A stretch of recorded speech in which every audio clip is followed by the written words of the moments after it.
You just got it done. No, it's going to be a month next week.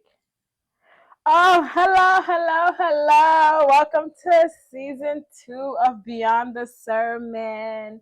We successfully completed season 1 a month ago, and we are excited to start season 2. It's about to go get so much deeper. And we're going to start with episode 1 being the RealiTEA ministry in the midst of mayhem. So, welcome back to season 2 of Beyond the Sermon, where we keep it real, raw, and rooted in Christ. I am your host, Sibyl, and we have. Happiness. And today we're diving into something many of us face, but few of us are bold enough to talk about out loud what it means to serve God when life feels too heavy. When you're up and showing up for everyone else, but deep down inside you're wondering, God, do I even want to keep going? This episode is not about perfection, it's about pain, it's about purpose in the midst of pressure. It's about the reality of faith when you feel tired, numb, or even when you feel like you're done with life. So let's dive right into it.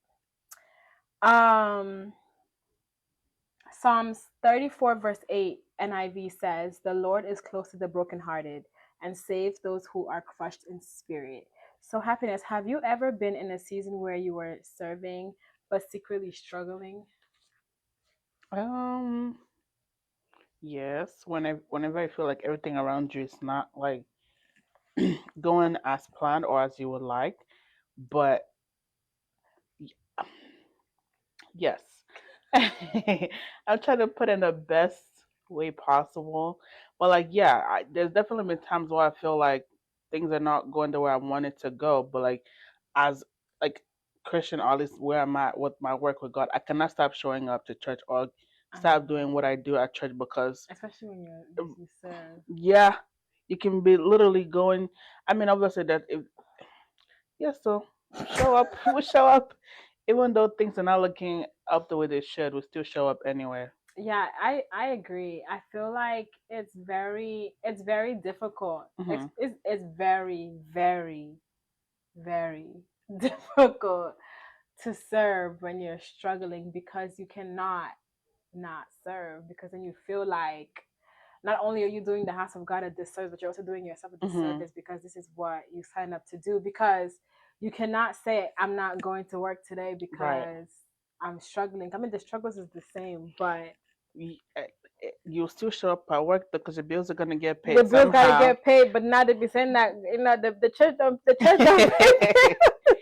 But yeah, I feel like whenever you're going when things are not working, it's easier said than done. Obviously, like I feel like when stuff is not working out the way you should, I think that's even when you should be more in tune and like just be there with God because I don't And know. serve harder. Yeah. Go and find something else to do. It feels like your position is not doing enough. Join another team, because I feel like that's the one thing that is gonna get you through a lot of things. I Hmm. feel like, I mean, just even just recently, like, life has really been life in, but that does not, if it's not gonna stop me from showing up to my place of work, place of business, Hmm. it's not gonna stop me from showing up to place of worship. I'm not going to discard the church, because when you're struggling, I feel like the church is the first thing that we discard. That it is true. Is the first That's the first thing that we discard. We don't discard. Absolutely. You don't leave your friend. You don't leave your boyfriend. You go and it's on the church that Because you I say feel like, oh, God will God should have, yeah, God understand. will understand, or God should have stopped what happened to me Yeah, oh, from God happening in the knows my first place. heart. So now let me distance myself, but you cannot distance yourself from your job because you're gonna be outside. Because you have Your to pay rent. your bills. But yeah, God, that's another thing. When people, I think now, like, I think we've talked about this last season. When people give their life to Christ, Hmm. it becomes this glorified movement as to that, knowing that, like, God is so good, and because I've given my life to Christ now, I will not face Yeah. any issues. So then when you start to face problems, and then the problems even seem like they're worse than Hmm. when it was before you gave your life to Christ. You're like, well, I thought that this movement was gonna be easy, but then I think you have to ask yourself that, which disciple of, like, the main disciples do you know that died an easy death serving Christ. Even Jesus himself. One was hung upside down, the other one was crucified, the other one they want to cut head. So which one do you like? It's so that's just this is the thing that we have to be reminded of. Like this is not an easy journey, Hmm. and even when you're doing life, life might even look more difficult. And I think it only looks more difficult because you've now submitted yourself under the authority of God. So the things that like how you would have reacted is not how you're called to react again. Right. And I think that's what makes it even harder because Hmm. now you're forced to control yourself. um what does being real with God look like when you feel like when you feel spiritually dry or emotionally numb? How do you even tackle that kind of prayer? I feel like again, God is our Father, right? The same way you go to your dad. It depends on what I mean. It depends on what kind of relationship you have with your father. But like, I'll say, look at God as your father, right? When you're feeling like you're empty, you have to or like you have to communicate that with God. Like I'm trying to find the word. Like you have to communicate that with God. Like, look, God, you can have a conversation with Him. You never have to go and be kneeling down, be shouting and crying. Just have a conversation with God. Like, look, my cup is empty. I cannot pour from an empty cup. I don't. I'm going through X, Y, and Z, and I need you to pick me up. And God will never leave you, nor will He forsake you. You can be real with Him and say, God, right now I'm going through so much. There's so much that's just like it feels like it's never ending. You can be real with Him. Have a conversation.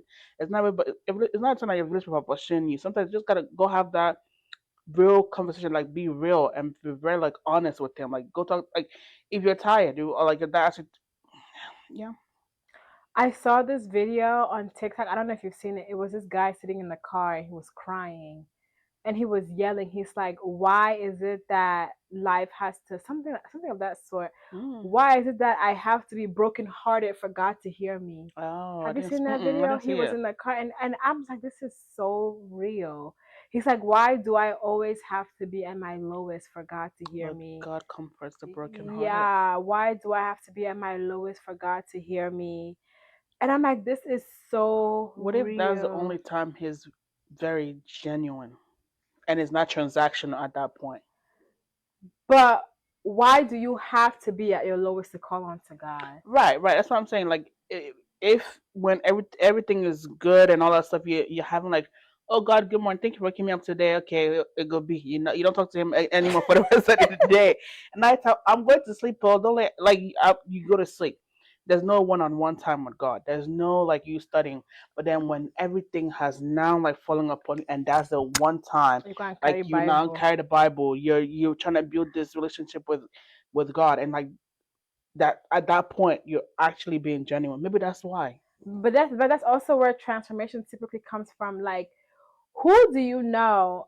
Maybe I'm just being unrealistic, but this is how I see it. Hmm. Who do you know that in the midst of their joy, in the midst of life going the best for them, when I say, let me go and join church? Ah, yeah, no, I don't Nobody. know. I don't It's always know. after something traumatic. Yeah. It's always after something a completely heartbroken.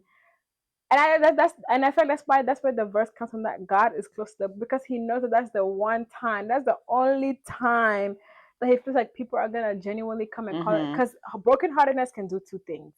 It can bring you closest to God, and it can drive you the furthest apart you've ever been. Absolutely.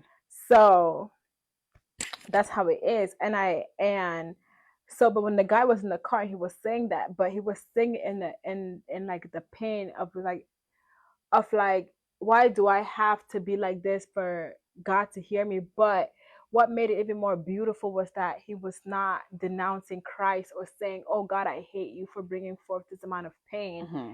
It was, I'm gonna glorify your name anyway, Right. but dang, why do I have to be like this? And that was the realest thing ever.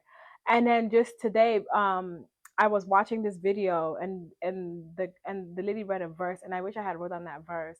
And it pretty much says that in the times of trials and tribulations you have to rejoice, because um it teaches you that when you have persevered through things, it kind of builds you up in a way that there is nothing that you cannot Mhm. there's nothing that you cannot survive, or there's nothing that you cannot experience or go through.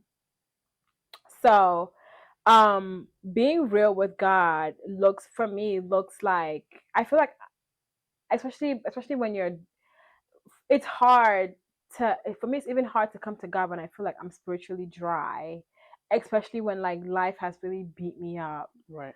I don't even know what being real with God looks like, because, and then I feel like that's the one time that the devil really like plays in your head, And because hardens your heart. yeah, Mhm. I'm spiritually low, and then I cannot pray because it's like, well, when I was not really praying like that, so then why am I praying Right, now? right. I've definitely been Yes, at that like, place. and then you're like, well, will God really hear me? Will he answer my prayer? Has life ever hit you hard when you're like you feel like your relationship with God is super tight? Like you're praying, you're doing it, and life just comes and like just smacks you in the face, And makes it worse. and then you're questioning like, what happened? Well, I I feel like that's even the worst. Like when you feel like you're doing everything right, like you're right there with God, you're communicating, you're studying the word, like you're being like where God is at, like you're waiting on Him, and then stuff just happens. I mean, like recently, I think I have like, experienced that, and I think when I called Joe and I was talking about it, I'm just like dang, like what did I do? Like I did everything that I was supposed to do, and yet I still got dealt with the short end of the stick. Right. So it's like when Tyrese was in that video crying, "What more do you want from me?" Like, what more do you want from me? And that's what my bring real with God looked like. Because Right. when I was on my knees praying that day, or whenever I felt like praying, because I did not pray for a while, I was almost like, what do you like? What did I do? Because then I was like, every day when I pray, I apologize and I repent. So what do you want from me? Like what am I not doing? But then you sit back, and when I saw that video today, it really played back all that memories. It's just like, yes, it builds a level of perseverance. And I feel like, had it been, I have not gone, if life has not, if I've not had to box life a couple of times, Mhm. the level of emotional maturity, of like self actualization and self realization that I have reached, I don't think I would know what to do even if I wasn't dealt with situations this big. And I feel like perseverance does build character, Mhm. because you've seen it all. Like, what? Nothing else will shock you. Like if something, nothing else can shock me, and there's nothing else that I feel like I cannot handle. Will it be difficult? Yes, but handling it becomes easier, Mhm. especially if and are you allowed to be emotionally dry? No, but we're humans, right? As long as you're honest with yourself and you're not lying Mhm. and you're not being one way here and the other way here. And I feel like it's another reason why sometimes I even appreciate this church, because Pastor Yubi will call sometimes, I don't know, he'll call us to the office sometimes and be like, from January to now, how have you been? And then you say, how have your prayer life been? Then you say, it's almost like an annual review. Right. Do you feel like you've improved? You can't even lie, Yeah. because then he would tell you that, I feel like, well, I feel like you have not improved, and this is what you need to do. You're capable of doing this and this, so why have you not done it? So it's actually, and then you also have people that hold you accountable, and not only because they see you on Sunday and then you have Mhm. to work in church. It's like, even in the midst of serving and being a member, they're still checking on you, um every 3 months, every 6 months, every year, to see if you're truly growing, and Right. and if you're having a stunt in your spiritual um life, they are able to analyze that and help you move through it. How do you wrestle with purpose when you don't feel like pushing forward anymore? I feel like we kind of just touched that a little bit. Like I don't even know how to push forward when you don't feel like it, because there's definitely been a time where purpose was not there. I just sat there. I didn't do anything. Yeah, I just I just sat there. I feel like this episode, even, I feel like it's even talking to me, because I think right now I'm at that point Mhm. where I have a lot going on, but at the same time I'm not even doing anything because I'm just sitting there. And I know I've just reached that point in my life where um I've like paused, and I'm truly wrestling with purpose right now because I don't feel like it. Like I don't feel like pushing forward. I truly don't even. I can never say I don't feel like praying because this is the time that I even pray the most. But in earlier on, I did not. I truly did not feel like praying. But now I pray a lot. But I don't feel like doing the work. I don't feel like um serving at my like in my business. Like I've just like paused. I barely feel like serving at church that's the honest truth. Right. But I make myself, I have to show up because that's what pushing forward looks like. Even when you don't feel like showing up, you have to show up because that's the only way you're gonna get over it. But if you don't feel like pushing forward, and then you choose to not push forward, you've set yourself so back that it's gonna be even harder to start all over again. So just keep just like, and it's one of those things you don't have choice. You Yeah. don't have a choice. As long as you're breathing, you have to force yourself because the And moment you stop and you wait for too long, you're now the last in line. this is the part where you kind of like stop waiting for your own, or stop like relying on your own strength, and Yeah. just rely on the strength of God, or like just look, just I touching back to this the second one, like be real with God. God, I can I right now I don't feel like I can, and the only way I can is if you help me, and I feel like God would definitely absolutely help you. Like yeah, just And I think another thing is I feel like a lot of people are not like in touch with who they are emotionally. And that can also like stunt your growth because you're allowed to like sometimes I wake up in the morning, I'll stand in the bathroom, I'll cry, wipe my eye, wash my face, and guys, what I have to do, like you don't have a choice, you have to do it because what happens when, like, how do mothers do it when mothers have children right. or a child? What are you gonna be doing, changing your child's diaper and you're crying at the same time? Like, yeah, Yes. you cry, you have to change the diaper, right? You cry, you have You to just have feed him. to, yeah. Yeah, you have a responsibility. So Hmm. treat your spiritual life as such Just cry, dust yourself up, and like and do the work keep because going, cause the work will still be there. nobody's gonna do it for Nobody's you. gonna do it for you. And you don't want God to raise another person to do it for you because Yeah. then that's gonna be bad for you. Yeah. But that's how you wrestle with your purpose when you don't feel like pushing forward anymore. That's You why you tell have to God wrestle. this. You just do it. I don't have strength. I I'm don't, relying on your strength to push me forward. it's all about self Because if control, you leave me by discipline. myself, it's not gonna get done. This is a time I need you to strengthen me. Right. Like help me in whatever way that you can, and just I one thing about God, he will show up. He will show up for real. And I feel like Jesus also had to do the same thing. He had to he there are many times in Matthew chapter 26 when he was on the mountain of Gethsemane, he said when he was in Gethsemane, he said, "My soul is overwhelmed with sorrow to the point of death. Mm. Stay here and keep watch with me." Um, in First King, Elijah first he faced an extreme burnout. He was like, "I've had enough. Mhm. Take my life. I am no better than my ancestors." He's like everybody witnessed, even Jesus witnessed burnout. Elijah witnessed burnout. Even when he was carrying the cross, he said, "Take this cross from me." Hmm. Um, can you still be called by God and feel broken at the same time? I feel like that's when He calls you the most. Yep. God will choose when you're at your lowest point. Because I feel like sometimes when you feel, I don't know. I feel like sometimes when you're down, that's when I feel like your eyes are a little bit more open, or you can hear a little bit more, or like you're. I don't know if I'll say spiritually alert, Hmm. because I feel like I don't know. I'll let you answer.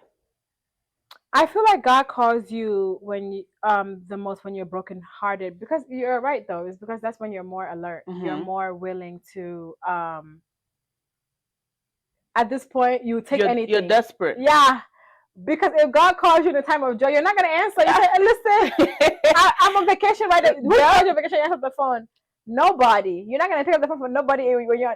How many times have you gone out of the country, even gone wake up in the morning and say, "Let me pray"? You don't pray. Everything is vibes. Yes. So God will not. I feel like, I mean, sometimes if people that are, but He calls us the most when we're brokenhearted, because that's when you're more spiritually alert. And you're gonna be willing to drop You will do whatever it is anything. and follow God. Because you think about it, like if somebody's having a time of their life, they're in a yard, they're doing whatever they're doing, and God is calling you, you're gonna say, God, wait for me to Wait finish for my me to be on vacation. vacation. But like when you're down, like when you're there where you feel like God is me and you, like whatever you want me to do, I'm gonna do it. If God speaks to you then and says jump, you say, how high do you want me to jump? But if God calls you when you're out here doing whatever you're doing, you're gonna say, God, please wait for me, I'm coming. I'm coming. Oh, please break my and heart. and even even when you think about a lot of like the preachers or like a lot of pastors, they're like when they got called by God, they were not even ready. They were still doing whatever they were doing, and Yeah. it took them a while. Some people They have had to. break heart. Some people had to go through like a lot of trials. A lot of God had to some of them God had to break them and break them and break them to the point where they cannot run anymore. Yeah, to dismantle them to Yeah. create a new beginning. But we have a question that says that, please, how can someone be real with God when there's no relationship? How can you be real with God when you don't have a relationship with God? Mm-hmm. What do you know about God? I mean, but you can't be real with somebody that you're not close to. So first of all, find that relationship. Right. They start from even if all you can do is our Father. Yeah, start from salvation. You cannot be Start. real with somebody that you don't have with God that you don't have a relationship with. I Mm-hmm. mean, And you're like, God, I know that you're there, right? I there's I don't if you know God and you know what God is capable of doing. Yes, you don't have a relationship with Him, but like even start with like. but you can't even know what He's capable of doing if you don't know who He is. Like at that point you know of Him. Like that's Mm-hmm. the thing. I cannot come up to you and comment on anything regarding you if I don't have some sort of relationship with you. Whether it just be from coworker to coworker, there Mm-hmm. has to be something there. But you know that I've heard a time where somebody was like they've been hearing about God, they've been hearing about God, right? Mm-hmm. And they were like, God, if I hear people talk about you, I hear people say God can do this, God can do that, God can do this. Show me that those things are true. Like I want to like if X, Y, and Z happens, like I Mm-hmm. want to be like I feel like that could be like a head start to like even getting to where you can be real with God. Because again, if you don't have a relationship with Him, there's not. I don't.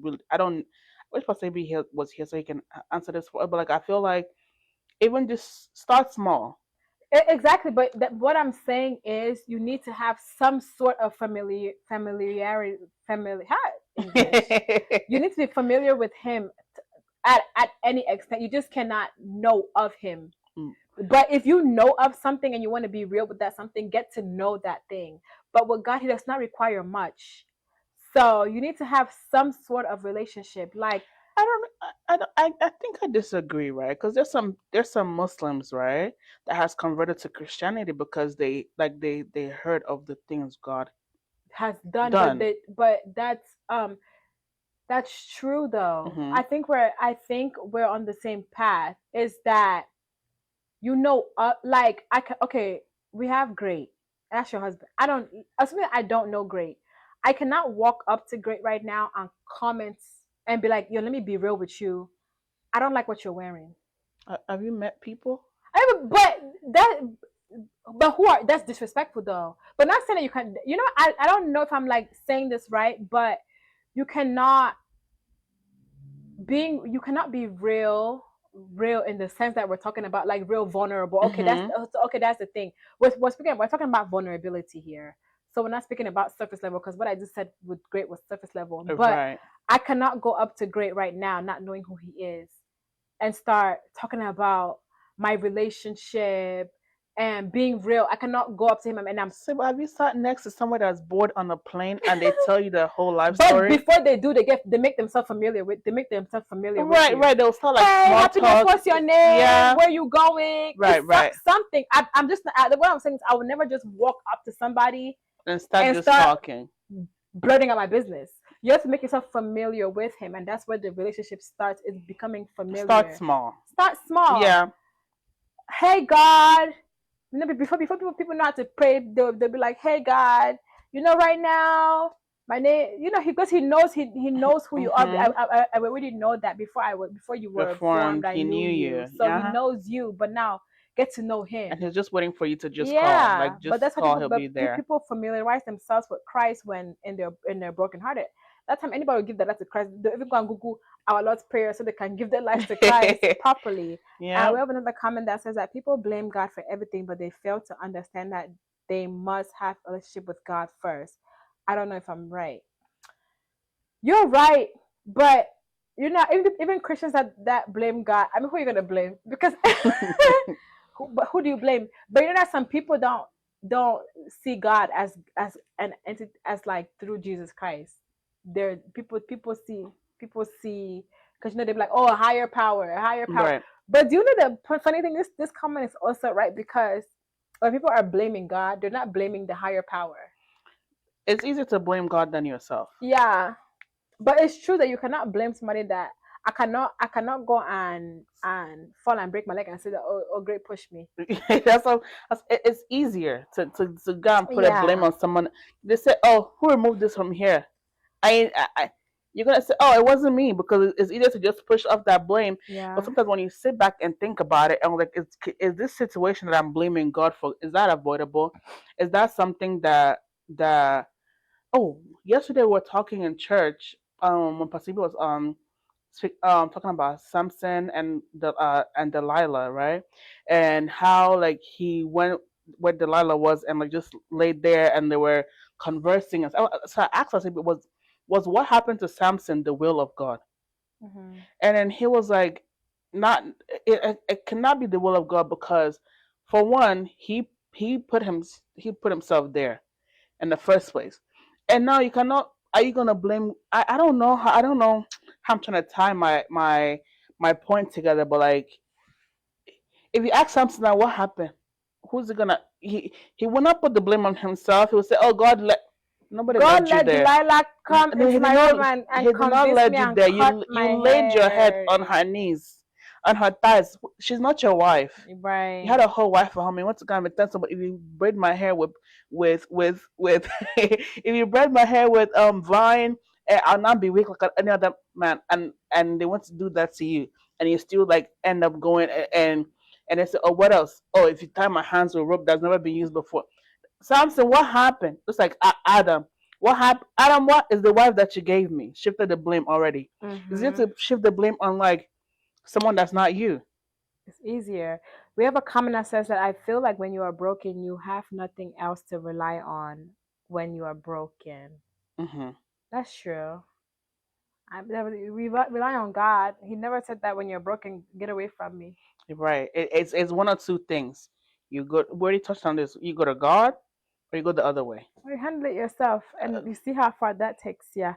And another comment says that I saw a story on TikTok where a guy who was a gangster, God was far from him. He was shot and died for 10 minutes. He said he saw Jesus and felt the best in his life.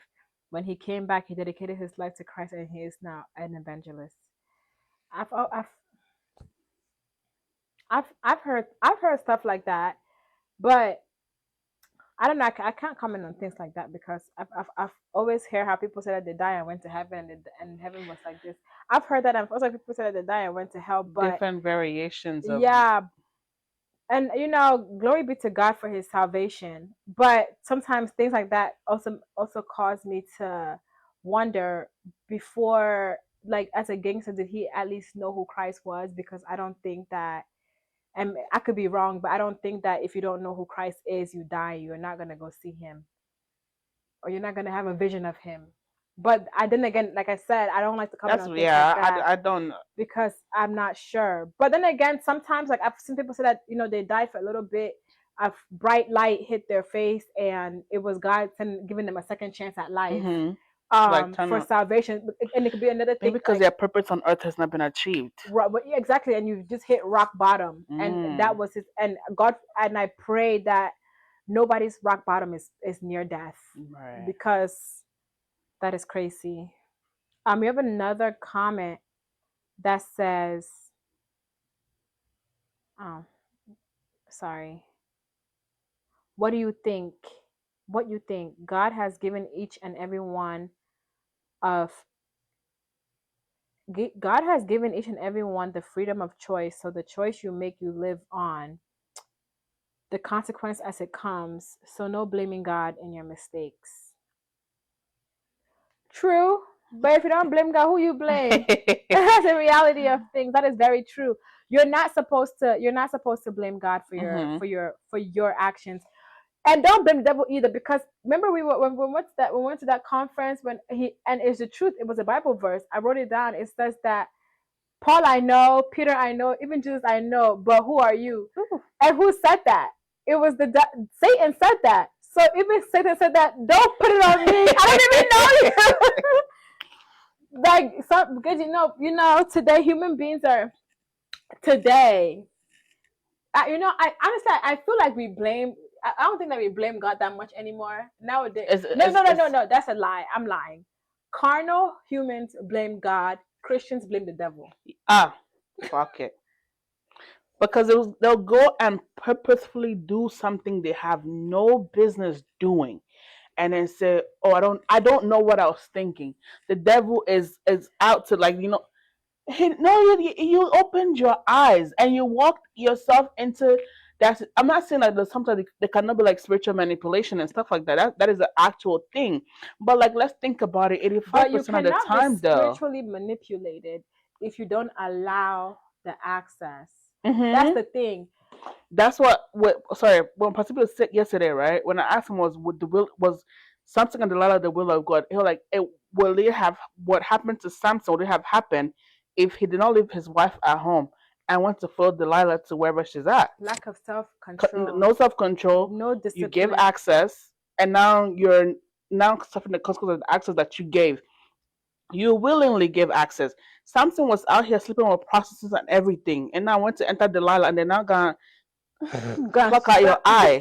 And then now, when he was now, they're not calling God.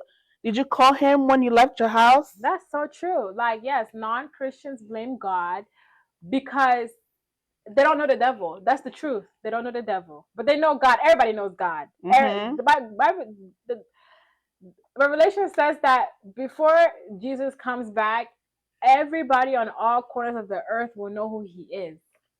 Everybody knows God. Even if you don't know God as through Jesus Christ, if you don't know the Holy Trinity, you know God as or higher power. Everybody knows of a God. Everybody has their God, so it's easy to blame God. But the thing is, when people want to blame God, like I said, they don't blame their God; they blame Jesus Christ. That's the funny thing. Everybody will blame Jesus Christ. Nobody blames their own God. I've never seen somebody say that my life has fallen apart. I blame Buddha. Nobody blames Buddha.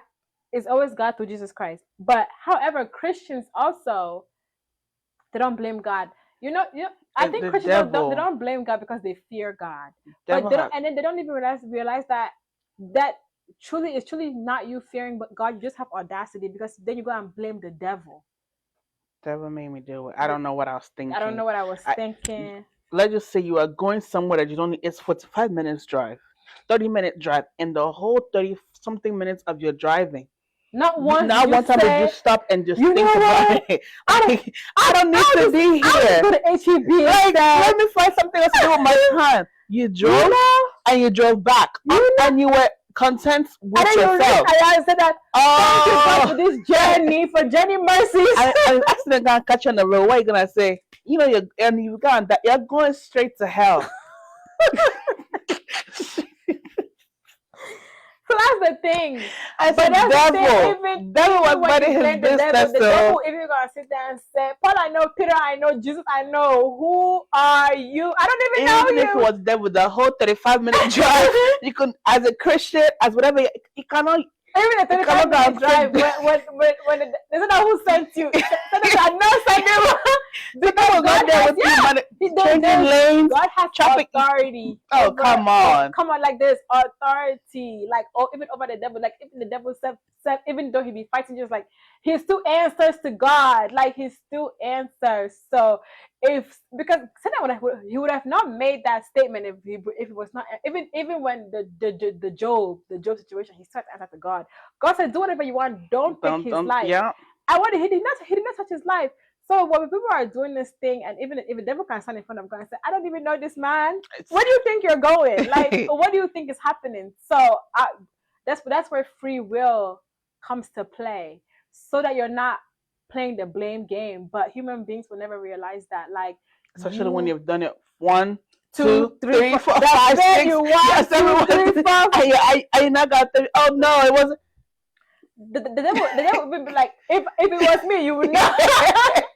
If it was me, you know it's not me. And I got pissed off when you not got sit inside church, and I got and oh it was. It was the devil. They said that prayer against the devil.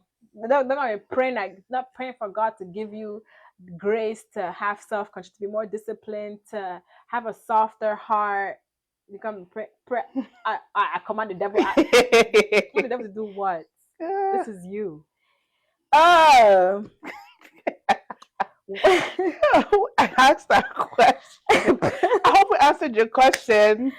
Who do you go to when your soul feels tired? Some people go to Go to. psychic. They'll go and do meditation. They say that to bring relaxation. Go and carry crystal. Yeah, go and carry crystal. They say there's a crystal protection against and they go and carry sage. Not happiness in sage. Not sage. Don't carry 1 year old around the house. They go and carry sage to go and sage out the evil spirits. Something you're supposed to put inside food. They can't. They'll carry sage, drop tie that herb it together, inside and then spread it around your house. This is the time where you go to God. Yeah. And if you feel like you're tired, again, go to a church where like you feel like there's a church where you have access. I'm not against mega churches, right? But sometimes I feel like with mega churches, you don't really get what you need, right? Because like if But like, and you know they even be having counselors. Sorry to cut you off. They'll be having counselors, but even before you even reach the counselor, things would have spoiled. Like this is this is why like I'm very glad that we have Pasibi. If you don't call Pasibi will call you. If Pasibi says that he will, if you don't call him, he's going to call you. Like this is the part where you like have like spiritual leaders at church that you can go to and just like this is where I'm at. I'm down bad. I've tried to do this on my own.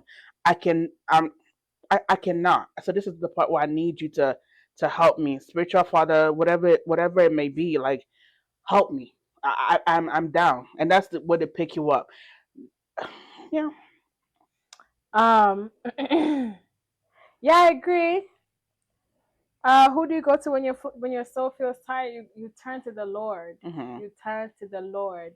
You prostrate on the floor and say, "God, I'm tired." And lie down. Lie down. He's gonna pick you up. Literally, you're gonna feel like somebody is picking you up. I've done it. Like there's been times where I've just been so over life. Like I remember even in the intro, I was like, "What do you do when you're even done with life?" It's not that I want to die. No, I don't want. No, like when you're done with life, you don't want to die, but you just feel like this is just too much. I've leaned on my own understanding too Yeah, much. like it's just a lot because I have to be there for this person, be there for that person, be present at work, be present at school, be And still present show at up for everybody church. around you. And then you have to show up. And then if you have kids, you gotta show up for them. If you're married, you gotta show up for your spouse. And that's a lot. And then you start to, and then you forget about yourself. So how do you what is your greatest pick me up? You lay down on the floor and show yourself that I'm tired. You're gonna be picked up. That's the complete vulnerability. Mm-hmm. Why do people not turn to Christ when they're tired, when they're exhausted? One, because they feel like they have gone so far astray that they're Sometimes no longer shame. yeah, they've gone so far that they feel like they're no longer worthy. of um of even laying before the presence of the Lord. And even when her humility has totally left the chat, we Mhm. lack pride, and honestly, going to all these other people that are going to agree with how you feel is easier. That's why they've created all these other shortcuts. People get up, you book flight $2,000 and go to Bali to go and do spiritual cleansing. Is it Come they're on. going spiritual retreat in Bali? They go and stand in the ocean. They go and carry water, the same water that you can go to Galveston. They'll pour on you. They go and pour water on you so that cleanse you. You can go and stand inside rain. The rain will fall on you right now. It's not pure water that rain from the sky.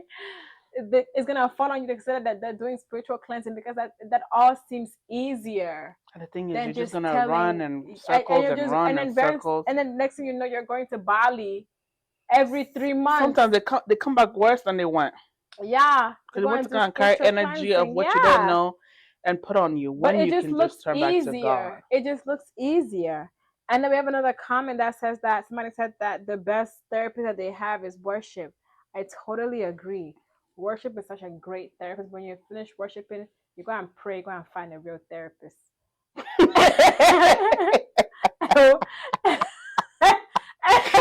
Sibyl. I went through what you have going on.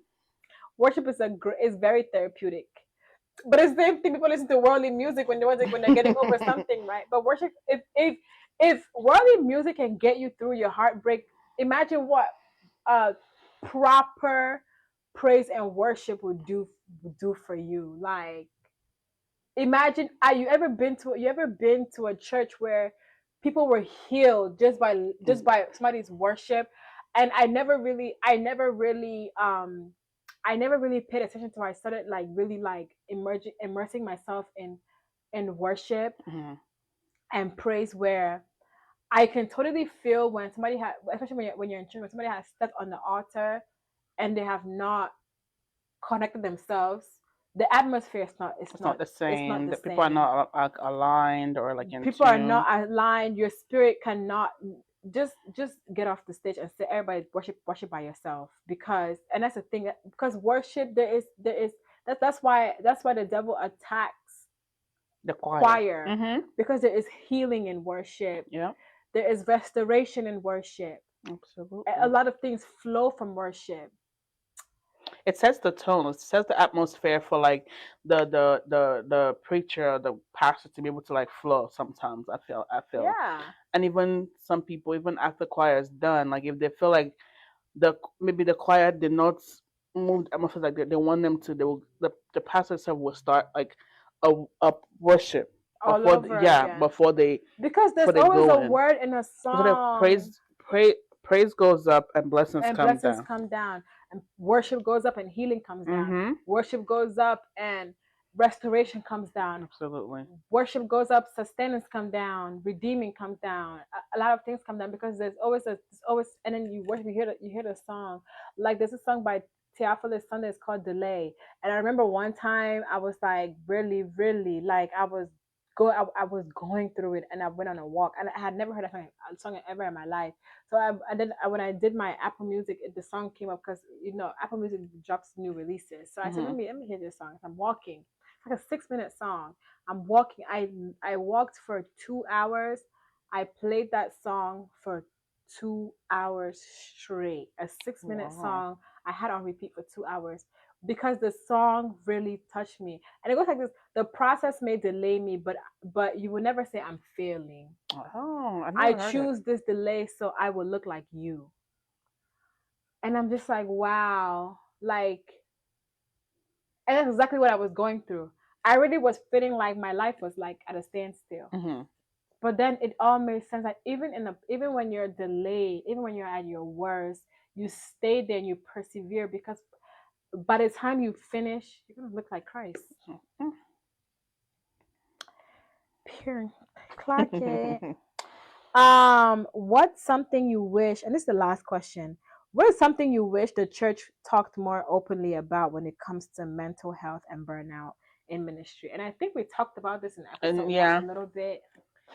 I strongly, strongly, strongly believe that after you do the spiritual work, I feel like church should also encourage seeking therapy, professional help. And I say this to say because I think was yesterday or 2 days, no, yesterday. It was this, I was just watching it on like YouTube. It was this guy, like he was hallucinating. At the point, I don't think his family knew what was going on with him. And his Nigerian, by the way, like so I just know they're very immersed like in church and faith and all, and that's beautiful, right? For the whole 24 hours he was going through whatever psychotic break, right? And they were praying over him for 24 hours. He's rambling nonstop. You guys are praying over him. You guys are doing. At no point did you say, let me take this child to the psych ward. I've done my prayer, right? Let me do that. And then he left the house, goes to his sister's house, right? Still going through whatever he's going through, right? And his sister is praying over him. My sister is pregnant, praying over him. Did an at-home baptism for him, and said, "Oh, when she did the at-home baptism for him, he was manifesting. He is still, and she's calling family members. Oh, I think he really needs help. Like there's something going on with him." At this point, it's 48 hours of this guy, 23 or 24-year-old, going through this psychotic thing that he's going through. You guys have prayed. You guys have done home baptism, and it's like I wish church encouraged us more. African churches to be exact, because I feel like a lot of churches will encourage that while they were doing this at home baptism, whatever it is, he snaps 24, 48 hours straight. He's going through whatever he's going through. Takes a knife, murders his sister that's pregnant. And then he runs us and starts saying, Jesus Christ, help me, help me, help me. The demons don't want to get out of me. Help me. The demons, I rebuke the demons. Now after he have gone, killed his sister, and now saying, demons don't want to get out of me. I rebuke this. I wish African churches, I'm going to be specific on African because they don't feel like after we pray, that's it. I also wish the Africans would encourage therapy. Do the professional work while we back you up spiritually. I Like, agree. uh, they I don't would believe have in said that, therapy. finish praying, take him to the psych ward. That's what I'm saying. He was going through whatever he was going through for 48 hours. We have a comment that says that Lucifer was the chief worship angel. Mm. That's why he hates it so much, and that's true. Ah. You know, he was beautiful. Maybe that's why Worldly Song hit the way it hit. Because when Lucifer left when he was casted down to when he was casted down from heaven. Listen, church music started hitting. Worldly music started taking the place. That's why people find solace and comfort in worldly music. And to add to, you know how Lucifer was, even when he was describing the Bible, like he was pretty, right? People think that when the devil comes to you, right, he's gonna come with swords poking out, or like horn poking out of his head. He comes in a beautiful package. Very beautiful. There's not been one verse that I've read that said that the devil was ugly. Even that fine man. Even if that person did not come to you as like 10 out of 10 across all boards, right?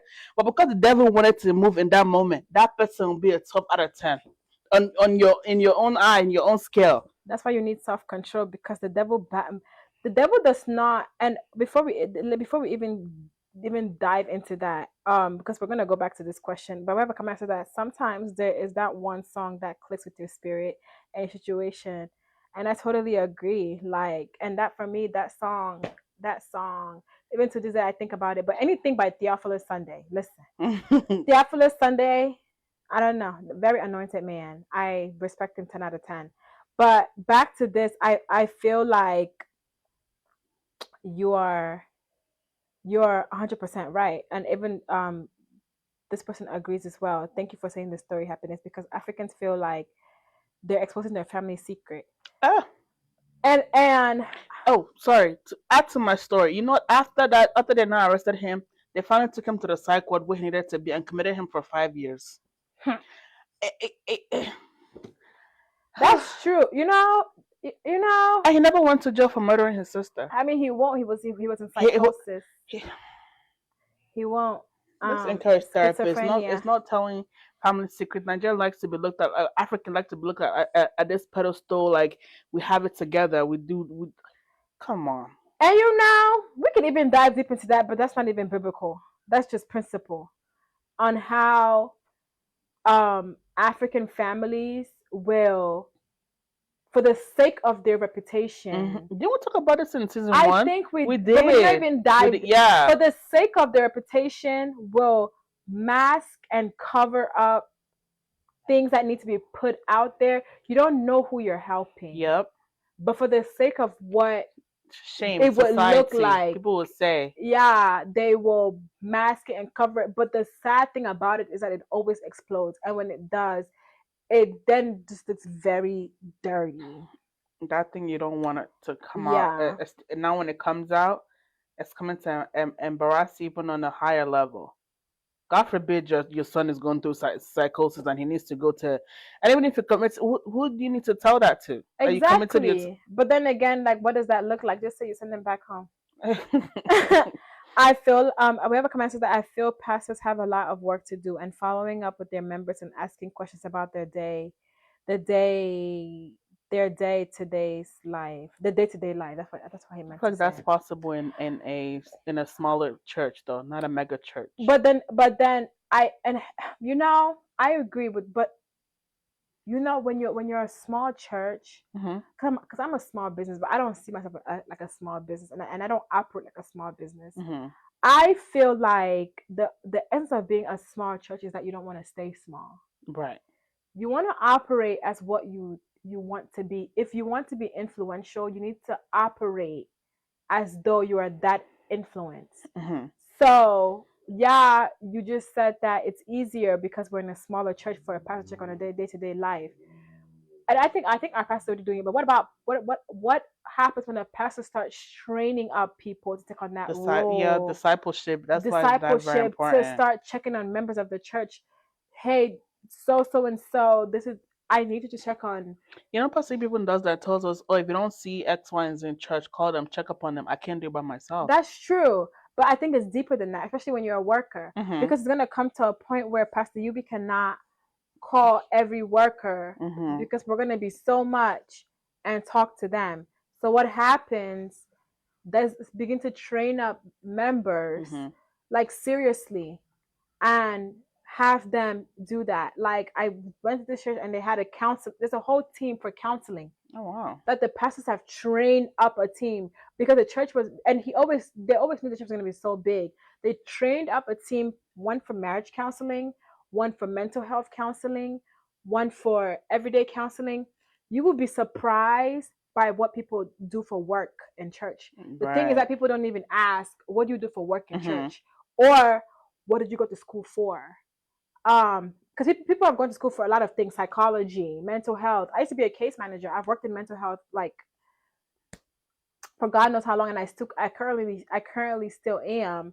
And train up people that can take on these roles. Like, people have gone to school for these things. You're gonna have burnout if you can't do it by yourself. You're gonna burn out. Yeah, you can't pour from it. Can't stop. Go and mount the pulpit, and you're empty because you spent your whole week. Can't always just say small church. If your goal is to be a big church, you act like such. The same way, like, pastors would be like, even if it's just me and one other member in the church, we're gonna carry on the service as though we were gonna carry out anyway. Yeah. Right. And we have a comment says that people fail to understand that that's not everything you pray about. There are things you need to take action on. Absolutely. Help me. Faith without work is dead. I'm saying, God, I need a car. It's in your house. Have you gone to the dealership? No, one day that's not gonna open the door for you and give you envelope. Go and buy your car, my dear. You deserve it. Not saying God has a sense of, not saying it's impossible. It's not, but you have to be doing something. Yeah. Kind of say, good, I want to pass, and you want to pass your exam, but you're outside. Are you studying? And I think when we go back to this last question, what's something you wish church would talk more about openly when it comes to mental health or burnout in ministry? even in real life, I think churches need to preach more accountability. Mm. We live in a very spiritual world, that's correct, but the devil cannot be into something. The devil cannot convince you to do something when you were already walking in that thing anyway. Mm. He don't got time for you. There are other people that he's trying to get, and I think we talked about it before. We need to start. The church needs to start preaching accountability. The church needs to start preaching accountability in the church, at home, in real life. Your day It's to day not life. every time where we blame the devil for everything, because he's not going to convince you to do something that you had planned on doing anyway. And they get real, And real yes, strategic. and once you start feeling like you're going to want to do something that you have no business doing, you start praying against it. But I feel like sometimes churches don't pray, they don't teach people how to pray against. And even when you're trying to do what you have no business doing, and you get that little slight conviction in your heart, I'm not supposed to be doing this and you still go ahead and do it anyway. I mean, Because even as a mere human being, in as much as the things that we suffer, and I can only speak for myself, in as much there are many things that I've had the urge to do that I'm just like, I fear God. it's And not then, worth then I it. sit, I'm not gonna lie, I fear God. I really fear God, because I'm just, because and then some, and then outside of me fearing God, which I do with my whole heart, I look at how far I've come in my life, and I say, if I just go ahead and, because you know, people be like, just do it, you can repent for it later. I just go ahead and do it. I can go and pray and repent, but then imagine how many steps you've set yourself And back. and if you say, oh, let's just say you went to do whatever it is you did. You say, oh, I'm gonna pray about this. I'm gonna repent. What if you die before you get a chance to do that? But even if that ever comes to your mind, you don't fear God. Just if even if you don't know anything else, just the fear of God. The same way when you fear your dad that you're gonna come, who's gonna thrash you, you fear God the same way. Like just the thought of, hey, yeah, never mind, should be enough. If you got a little bit of conviction, like a little bit, you just got convicted a little bit. Yep, and I think that maybe pastors should preach more about the fear of the Lord. Or just be a decent human being. That works too. But you cannot be if you don't fear God. You have common sense though. It's not enough. Common sense is not common. Happiness. I didn't talk about this. My common sense and your common sense are not the same. My Find goodness. Christ and fear Him. Yeah. So we're gonna wait about like 30 seconds to see if we have any more questions before we close. This topic has just been very interesting, and before we even say that, the one thing that I've noticed, like the greatest pastors have had the worst life experiences. Yeah. Or every pastor, I've never seen a pastor that just woke up and said that, you know what, I was called, and I began to do the work. Pastors, if a true pastors they have seen some things, they've even done some things. They even went through like a season of like dryness I'm where it reading a was just book right like now where this pastor talks about how he came up in life, and if you could not tell me that this is what this pastor went through, like out of your mind, and I'd be like, yeah, that's true. But like seeing what some pastors have dealt with, some of their weaknesses, and how they've come up out of that, and they're now beginning to encourage other other children people. of God that you don't have to. Hmm. Yeah. So if a lot of men and women of God, they've had very, very, very, very rough and tough upbringings, where life, that if the things that we cry about in life today, like they probably have to see three times as worse, because on top of that, you're now fighting that, and then you're now fighting your calling. Right. So yeah, life And gets the best of everybody. there's this pastor that says, before I was a man of God, I was a man. Period. Like I was a man before I was a man of God. I was a man. There were things that I had to deal with. There are things that I did that even now that I'm a man of God, it's not like something that I would like want to like put out there. When I think about it, like how did I do this? And then even in all of that, God still called me out. That's why, uh, whatever God can literally call you out of anything. It can pick you up at your lowest point, and within a twinkle of an eye, your life can change. And it's not. And when you sit back and think about it, God doesn't call the qualified; He It qualifies the qualifies the called. cause. So don't ever feel like in whatever situation that is, you cannot be real with God. You cannot find your purpose with God. Like, you cannot go back to Him. Like, go back to God. His hands are always open, waiting for us to come back. Like, He's just waiting Mm-hmm. for you to say, God, I'm here. See me. Look at me. Like, I'm here. Do with me as you please, and God will start to break you down in more ways than you can even imagine. And as He's breaking you, He's rebuilding you. Some people run away and during the time where they're getting like broken down for like a greater purpose to like actually like happen in their life. That's like the part where you need to hold on to Him the the most and know that there's He's taking me somewhere. And even to build on that, you cannot come to Christ as yourself and Mhm. think that you're gonna leave the same way. That's why we have the prayer that I don't want to go the same way I came. Yep. So while you're here, accept what you're gonna go through because Because you've it's been not leaning gonna on be your own easy. understanding instead Yeah. of letting So God if do we're His work. saying if everything when choir is singing, I don't wanna, please don't let. It's not even you're not even saying you don't want to. You're begging. I don't want to Please go don't back the let same me way. go the same way I came. And then now they're in there working on you, and then you're not crying. This is too hard. This is too hard. This is too hard. You begged. To Don't forget you begged to not and you go. know what the thing is, right? People think when that song is being said is like, don't let me go away with go back with the troubles that I came to you with. Like No, also, it's I'm me going as a through a whole. hard time or I'm struggling with rent. Don't let me to go back and I don't have rent money. But that's not what it is. You're telling God to like, Refine you like even the song refiner when it says that you have to go through the fire to be purified, like mm, it's not this is not it's not cake. It's hard, and it would really be a terrible thing if you're begging God to not let you go the same way you came, as like as I come before you, I don't want to leave from your maybe presence. they need that possibly if they're watching, that should be like a topic. When you're saying God don't do not allow me to go back to some and when I talk about your problem, when I talk about your financial problem, when I talk about anything you're going through, you're telling God to refine you as a whole. Remove the what I have on me and like rebuild me. Yeah. Not because you don't have rent, not And because your being light bill is cut. refined means going through the Fire. fire, going through the turmoil. You have to break Even down. Diamond had to go through him Yeah, before. the pressure before the beauty. Even Esther, people be like, I want to be my Esther season. Esther went through a season of purification for 6 months. It was not an easy thing. Even people be like, oh, I want to find my Boaz. I want to be my Ruth.